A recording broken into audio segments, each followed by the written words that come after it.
Give it a sec here. The wheels are turning.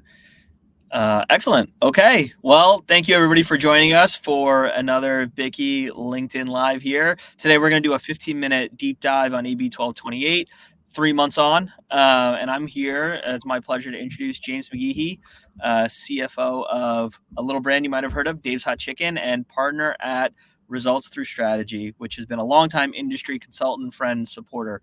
James, pleasure to have you here. Glad to be here. Awesome.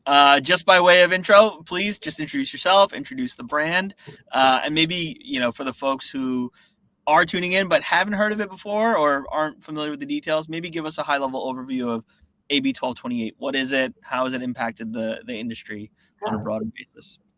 Yeah, so let me start with myself. I'll go into Dave's and then we'll talk about AB 1228. So industry since 1993, 31 years, have done nothing else besides finance accounting systems and support high growth groups. Dave's Hot Chicken started in East Hollywood with 4 founders, partnered with Bill Phelps, who started 2 small companies called Wetzel's Pretzels and Blaze Pizza, and now Dave. I'm noticing a thing. Yeah, so I've been fortunate to be with Dave since store 1. We just opened up store 207. I'm going to plan on opening about 40 to 50 more this year, and then about 100 to 120 next year. Wow! So we have a pretty full pipeline of growth over the next couple of years. AB 1228. It was our attempt to kind of right size the cost of living here in California. Taking minimum wage from about $16 an hour to $20 an hour. So 25% increase on one of your 2 prime costs, right? And so, within the industry, call it about a 3 to 4% impact on the P&L. Wow. Yeah.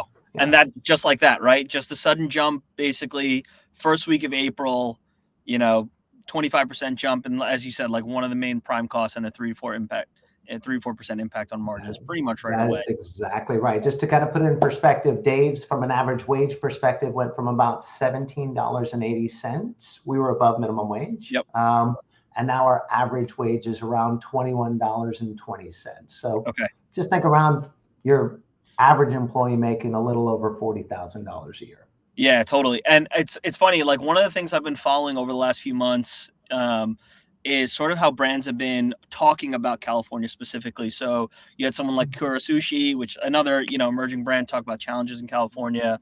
You had Rubio's, and most recently last week, One Table, which owns the fast casual groups Tokaya and Tender Greens, talking about wage impact and labor cost increases, one of the contributing factors to bankruptcy.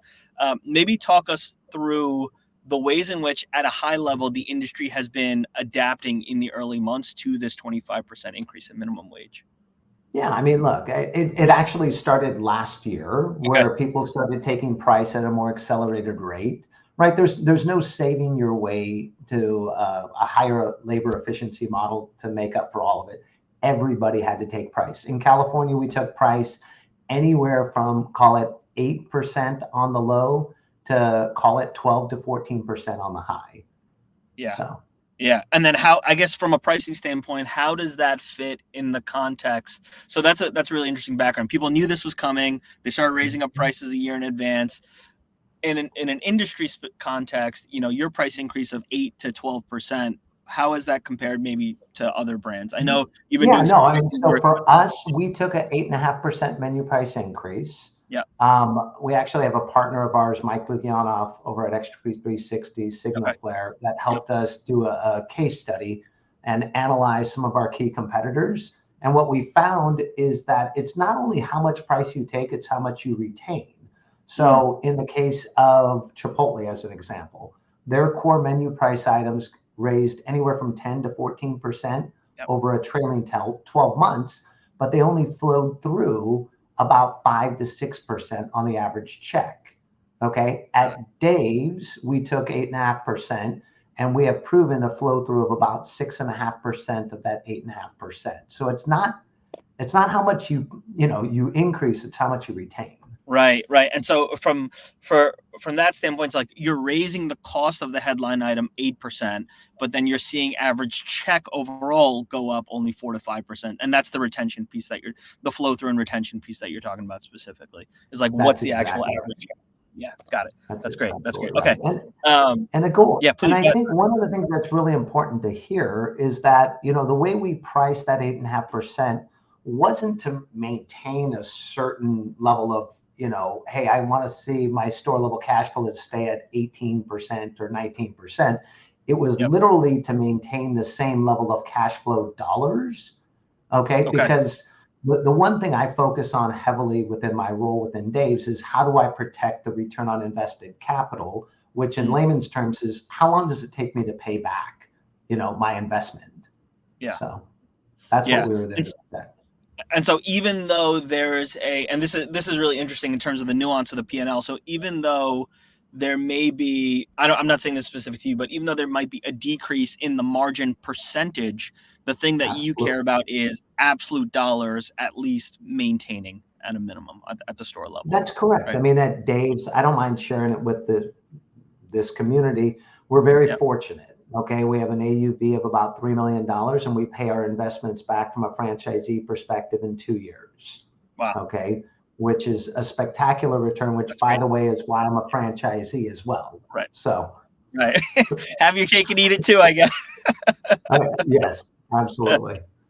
Yeah, that's awesome. Well, that's great. So pricing is obviously, it's funny. We did a session like this with the CEO of another smaller group a couple of weeks ago, and we talked about levers that you can pull in an increasingly inflationary environment from a consumer standpoint. This conversation is particularly interesting for me because now we're looking at it not from a consumer standpoint, but from an operator's P&L standpoint. Pricing feels like the easiest lever to pull and the most natural lever that probably everybody pulled, from you to Chipotle to the smaller brands. Maybe walk us through what are other ways in which you've been able to get creative with in the in-store operations or the supply chain or the prep process where you feel like you've been able to, again, maintain the margin dollars, from pre-post AB 1228. Yeah, look, there's no secret. You have to get a higher level of productivity out of your staff while making it a pleasurable experience, or as pleasurable experience as possible. I use the term meaningful labor, and I'll give you a couple quick examples of it. In our early days, our 7th store that we opened was Northridge. Okay, we used to put the Dave sauce in those little plastic ramekins. Yeah. Okay, our volumes were so large that we literally had 2 people full-time 12 hours a day filling ramekins. Okay. Not a good use of labor. It's not forward facing to the guests. So did we get rid of the ramekins? No, we added Dave's sauce packet, similar to what you see at In-N-Out. It's a very premium looking packet. It's not your regular Heinz ketchup looking thing. And you know what? The guests loved it because they could take the product away easier. Right. So that immediately saved us, half of our prep labor on the sauce packets. We did another thing with pre-brining chicken. So if those of you that are cooks know that if you brine a chicken, it helps with the tenderness and the juiciness of the chicken. We literally took that out of the store level and pushed it back to our manufacturer that was able to do it in 500-pound batches. Right. Wow. Much more efficient than what we could do at the store level. There's a whole process of, brine, debrine, and then slurry that we literally took everything up to the slurry out of the store level, saved us half of our prep time. Right. So there's so many little tweaks that we use. And I'll give a quick shout out to one of my vendors, RTI, Restaurant Technologies, Inc. It's an oil management system that comes in bulk. I use it in all of my locations as a franchisee. And just FYI, I own three locations with my partner, Jim Biddix, our president and COO. And that system allows us to literally think of it this way. Instead of carrying 35-pound totes and pouring it into the fryers, we literally have 1,000-pound containers in the back that will automatically fill and, most importantly, empty the dirty oil, saving our employees tremendous amounts of time. And then even from the standpoint, if you've been in the back of a house and you know how slippery that is, It takes that, risk out of the, out of the back of house. So those are just 3 small examples of tweaks on labor that we've been able to leverage and get more productivity out of the staff. Yeah, so I love those examples because, oftentimes one of the things that you heard in the buildup to AB 1228, that April 1st date, was people warning about cutting staff, cutting labor. Oh, there's going to be fewer people.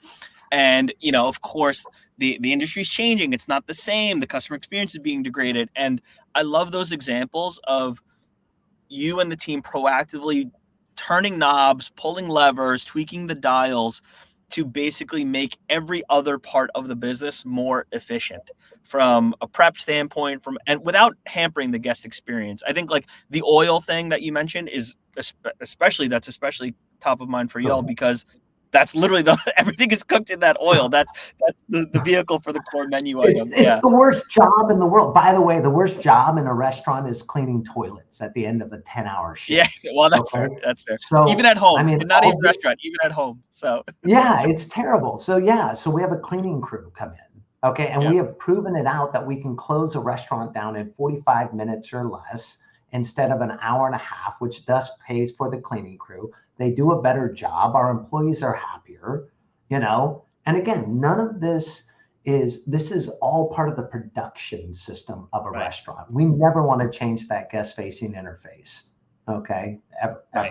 So, Right. And so it's like, I think what you're providing folks is a really clear playbook for maintaining the guest experience and sort of maintaining the value prop of your brand. Again, the guest doesn't need to see all of this, but at the end of the day, if they're still walking away happy, they're still getting food that they love, and you are optimizing so many other things on the back end, it sounds like you're not only just absorbing this 25% increase in the wage, but you're finding ways to thrive and probably finding efficiencies that maybe you weren't even looking out for before. Is that a fair way to think about it? Where it's like, you kind of get in the bunker and you're thinking about how to fix, maybe other parts of the production process. I mean, I'm going to tell you, I can nerd out on productivity measures all day long. I mean, to put it in perspective, once you implement a typical restaurant, believe it or not, can process about 5 entrees per labor hour. That's a typical restaurant. You can do all the case studies you want, somewhere between 5 and 6. Okay. With our systems implemented, we're somewhere between 8 and 9 entrees per labor hour. So we're literally about 50% more efficient than the typical restaurant. Yeah. And that's the cumulative impact of these changes that you're talking 100%. about again. Yeah. 100%. That's awesome. That's awesome. And then I think the last leg that's really interesting. We talked about pricing, we talked about productivity improvements. Maybe let's spend a little bit of time on menu optimization, because as you said, it's not just about raising prices on entrees and flow through on average check. Talk to us a little bit about how you are, thinking about the menu holistically, maybe with the introduction of Dave's Bites and where that sits at a certain price point relative to other things on the menu. Look, if you have been to a Dave's, you're going to realize we sell one product like 2 different ways. That's the core product. That's 80% of our PLUs. We're spoiled. Okay. We're absolutely spoiled from that standpoint.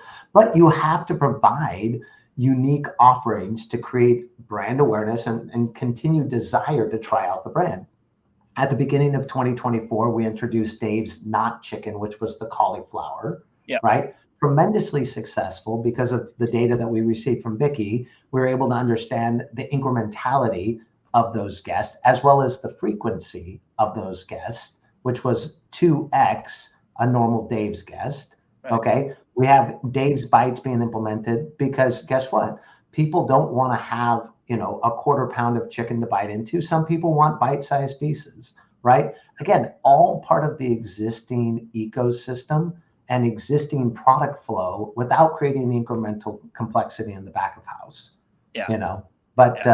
We're very fortunate. Our sales and most importantly, our traffic, even with that large increase, is up in every single region within California. That's incredible. That's incredible. Yeah. And then as parting words here, what advice do you have for operators at other concepts who are either headquartered in California like y'all or have a meaningful footprint within California?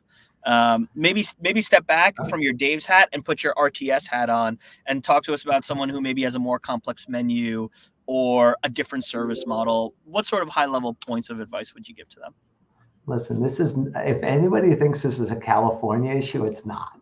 Okay. I love that. I'm just going to be upfront about it. Yeah. It starts in California, it starts in New York, and then it goes to the rest of the nation, right? I don't care if we're talking Fair Work Week in Chicago. Okay. It's all going to just kind of resonate throughout the US eventually. Then eventually it hits Texas and Tennessee, right? And Florida. But that's okay. Right? That's just kind of the sequence. Now, here's what I'll tell you guys. Okay. Take a critical look at the production process. You heard us earlier just talking about the three, labor optimization pieces. Every brand has that. Okay. And look at the stuff that people like to do the least. Okay. If it's cleaning dishes, add a dishwashing machine. Okay. It's $145 a month. It costs you nothing. And it saves you 4 to 5 times that. So these little things to make your employees' lives better helps with retention, helps with just the general employee sentiment, which translates to the guests, which translates to sales. Yeah, I love that. Great parting words. James, this was awesome. I feel like we could have gone probably another hour, honestly, on all this stuff, but appreciate you being here. Appreciate you sharing your time with the community. And thanks again. You're welcome. Take care, everybody. Thanks.